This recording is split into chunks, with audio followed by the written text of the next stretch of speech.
Alrighty, so this here is our final part.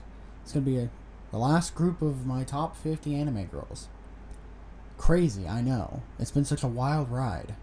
I talked about anime girls for like 2 hours worth of content. And so that's gonna make me want to die forever. But, it's on the internet now. It is what it is. So we've got, 10 through 1. We're going to talk about all these girls, all that fun stuff. Same rules apply. Try not to repeat, except for a few, because I really couldn't bother following that as much as I wanted to. But for the most part, try not to repeat girls. Needs to at least have an anime. So games that have shows count. So like, Genshin doesn't count, stuff like that. And then this is my list, so I'm having fun. If you don't agree with me, I don't care. This is meant to have fun. So, if you have any problems with it, just deal with it, I guess. Anyway, without any further ado, let's move on to number 10 here. So number 10, we have Rin Tosaka from Fate Stay Night. Or, Fate Unlimited Blade Works, whatever the fuck you want to call it. Here she is, opening a door, and also not. And she has the best fit ever.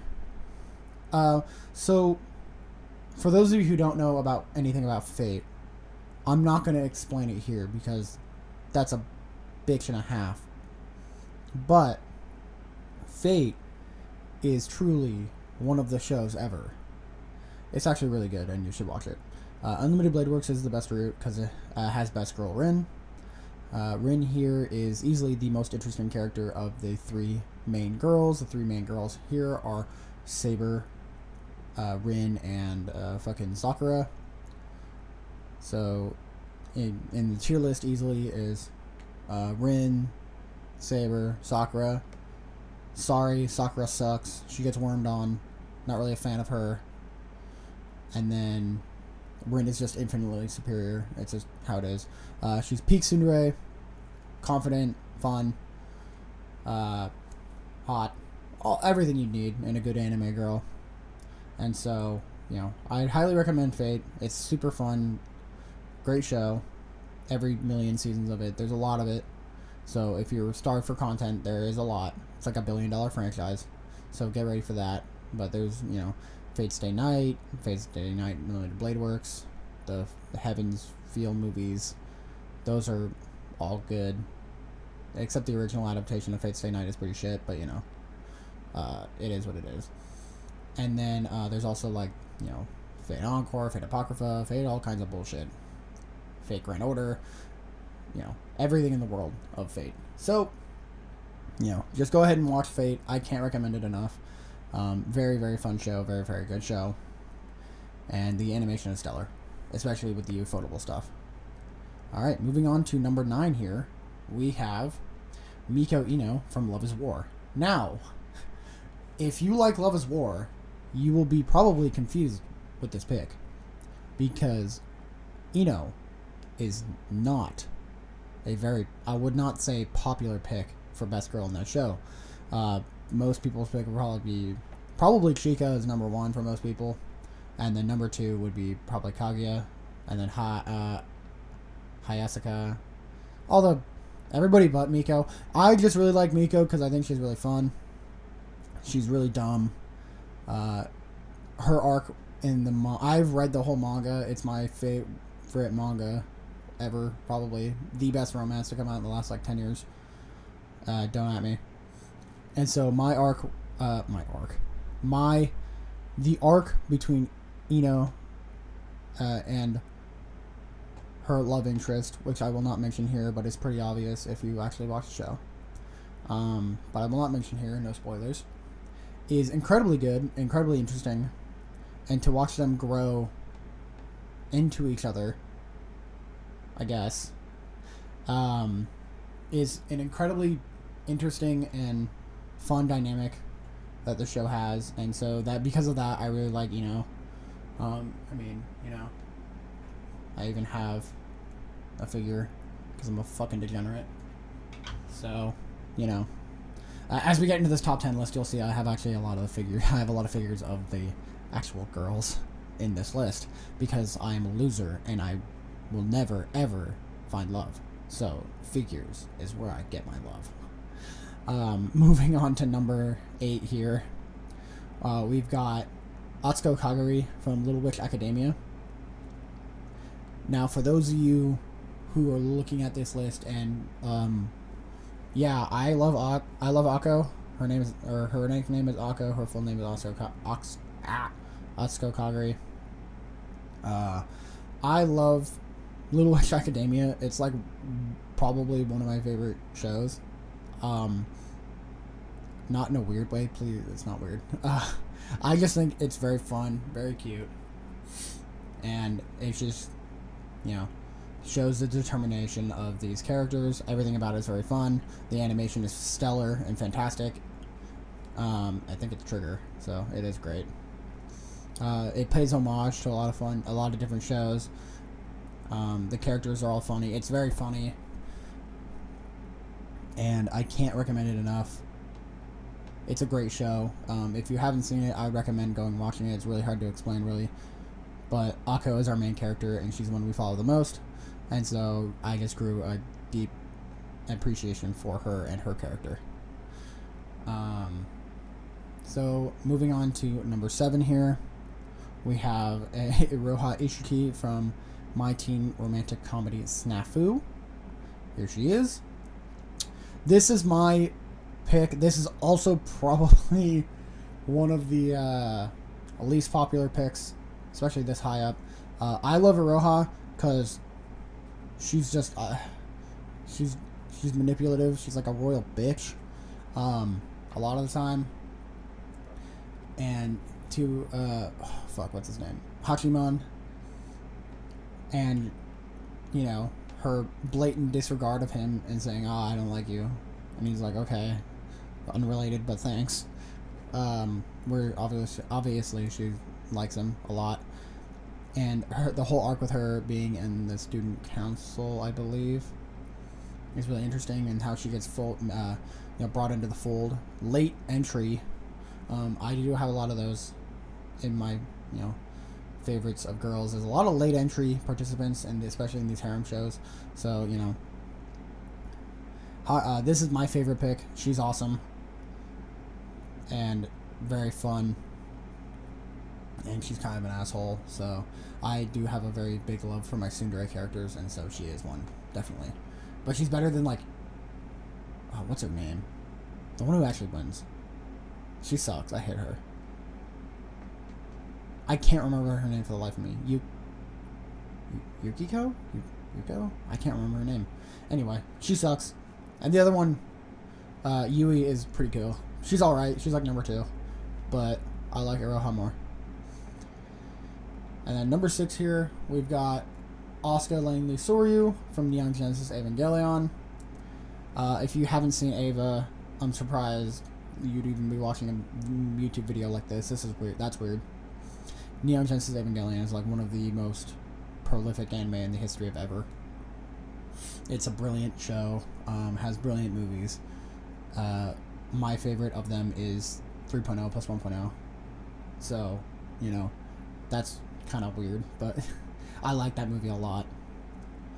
But Asuka is the most interesting character in Evangelion by a pretty wide margin. Shinji kind of sucks. He's a little bitch, but I mean, understandably so. The moment when your dad leaves you for like 150 years, and then suddenly he's like, haha, go get in this robot and fight monsters, and you're like, oh shit. So, happens. Asuka, for all intents and purposes, acts like a main character. She wants to be in this fight. She has the drive to be. She's interesting. And so the fact that she's not and is relegated to a side character is an interesting aspect of her character, and watching her try to deal with the fact that she is not the main character for the most part is interesting. She wants all the praise, she wants all the everything, but she can't get it. And between Rei and Asuka, I mean, come on, who would pick Rei? Mad cringe. Asuka is also the epitome of the tsundere archetype. She is the progenitor. She is the goat, the OG per se, as you would say, and she's fucking awesome. So I just can't stress that Oscar rules, and Ray drools. Oh yeah, oh god, I'm fucking stupid. Anyway, number 5, Lucy Hartfield from Fairy Tail. So, here's Lucy. So for those of you who don't like Fairy Tail, you suck and I hate you. If you like to shit on Fairy Tail, which a lot of people on the internet do, they just claim it's ass, blah blah blah, bullshit, blah blah blah. It's not great, it's bad storytelling, power of friendship sucks. Suck my balls. The power of friendship fucking rules. Sometimes I just want to watch my slop and enjoy my slop. So let me have this. Lucy's fun. She's a good character.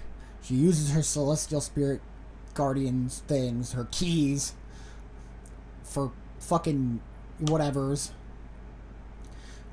Lucy's awesome. The show is fucking great. Sometimes you just want to watch everyone be happy and win, and that's what happens in Fairy Tail. And sometimes I just want to be happy and watch Fairy Tail and be like, yeah, let's go. I'm part of the fucking guild. This is awesome.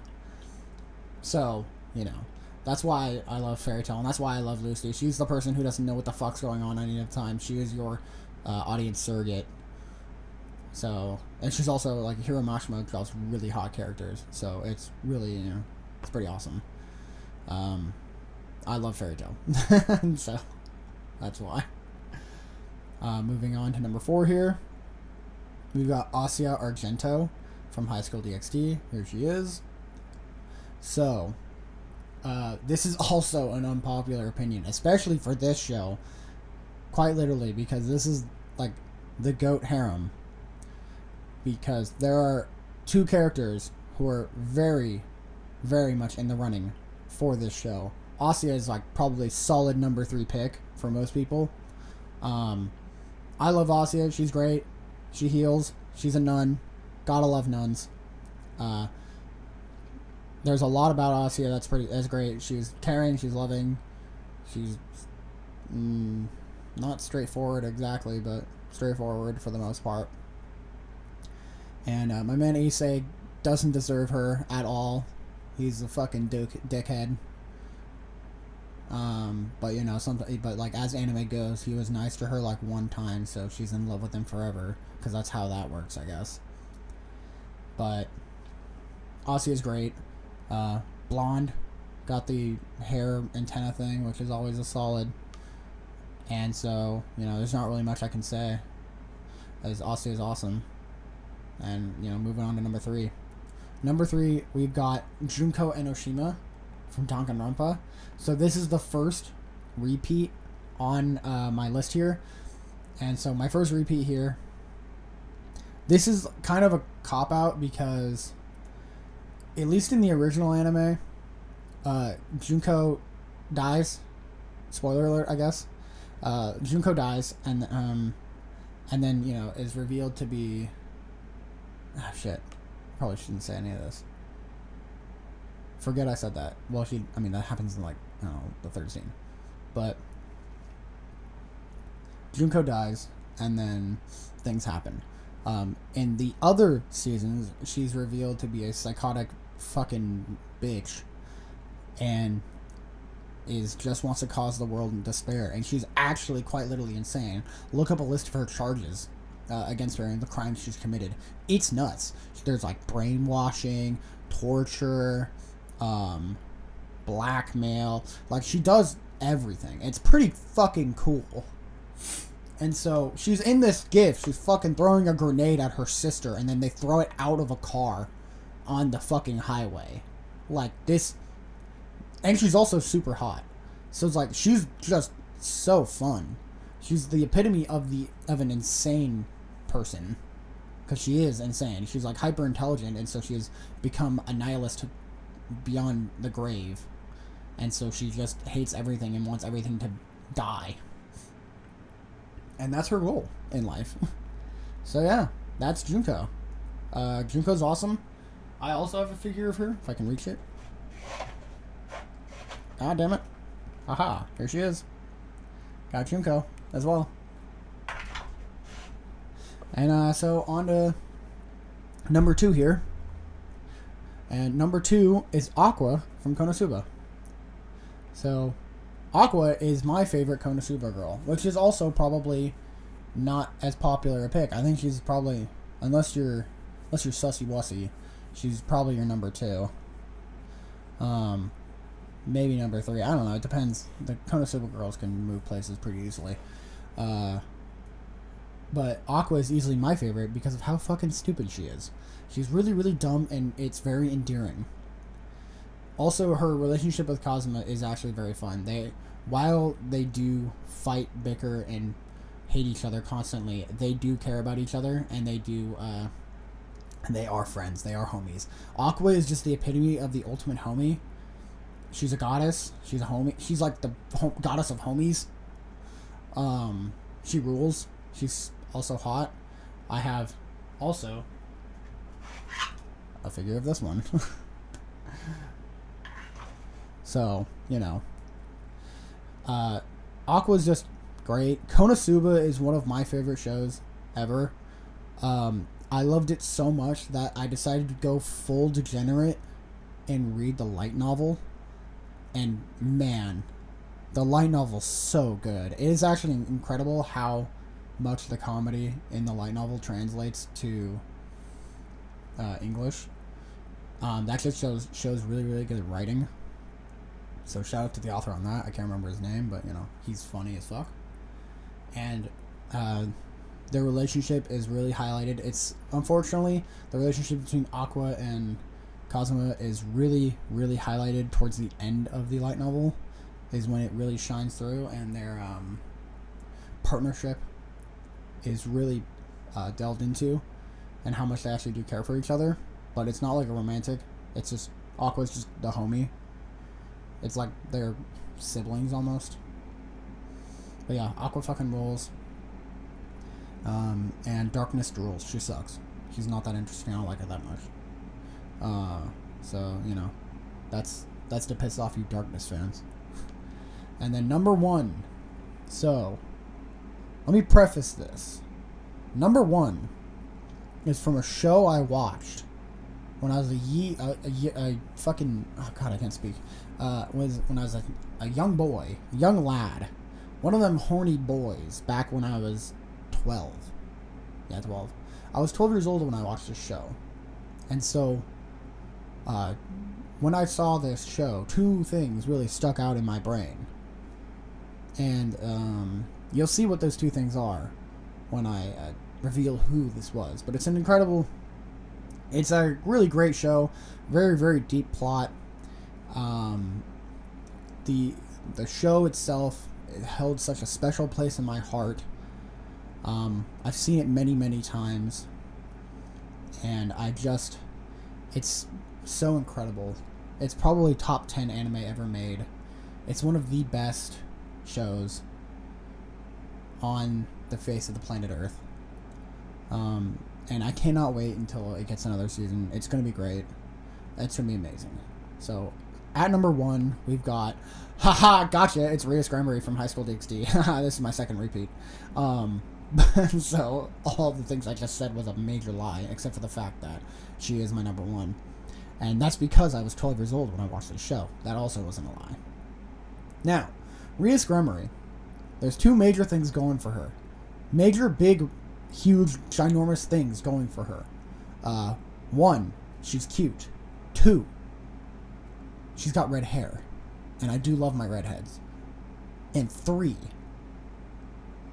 yeah, you can, you know. But actually, Rias is actually a great character. Her love for Issei is cute to see. Them falling in love together is interesting. And then also, I have also read the light novel for this because I was a huge degenerate when I was like 13. And so I was like, whoa. And this show has stuck with me ever since I watched it. Shout out to my friend when I was 12 who introduced it to me. They ruined my life. So, hey Vince, fuck you. You've ruined me forever. The worst thing you've ever done to me was introduce me to Gurren Lagann and High School DxD. Gurren Lagann's so good that I wanted to watch more anime. High School DxD, boobs. So I had no shot. It was over. So yeah, fuck you, buddy. And now here, look at me now. I'm doing this. What am I doing with my life? This is it. I'm gonna go and, do nothing after this. I don't know what the fuck's going on. Anyway, High School DxD it's a good, for all intents and purposes, it actually is a good show, and it does have a plot. I swear. I promise you it does. You just have to get past all of the ecchi. And so, when you do, you actually do discover a very weak plot. But as the story progresses, the plot actually gets more interesting. And if you actually watched season 4, it's actually pretty good. For spoilers for season 4 of High School DxD, I guess. But when Issei, professes his love to Rias while fighting Cyborg and unlocking True Queen, that shit's hype. And I'm like, yo, that's fucking crazy. So, I don't know what the fuck I'm doing anymore. This is my number one. This is telling. Don't ever accept anything I've ever said about anime ever. I actually have terrible shit taste. One of my favorite shows is Domestic Girlfriend, because I'm a fucking idiot. Anyway. This is the last video on my top 50 anime girls. After this, I'm probably going to, as I said last video, I'm probably going to delve into maybe Fairy Tail. Hopefully, I want to do that semi-soon, but as of right now, just going to finish this. So, that's it. Some honorable mentions that I didn't actually talk about because I didn't really care enough to actually put them in a list. Claire from Gleipnir. She's cool. And probably some other girl. No, Asuna was on this list. I can't remember anybody else from right now, but Claire was on the list and then she got taken off. So, rest in peace. But Gleipnir is a good show. You should watch that too. And then, yeah, that's about it. See ya.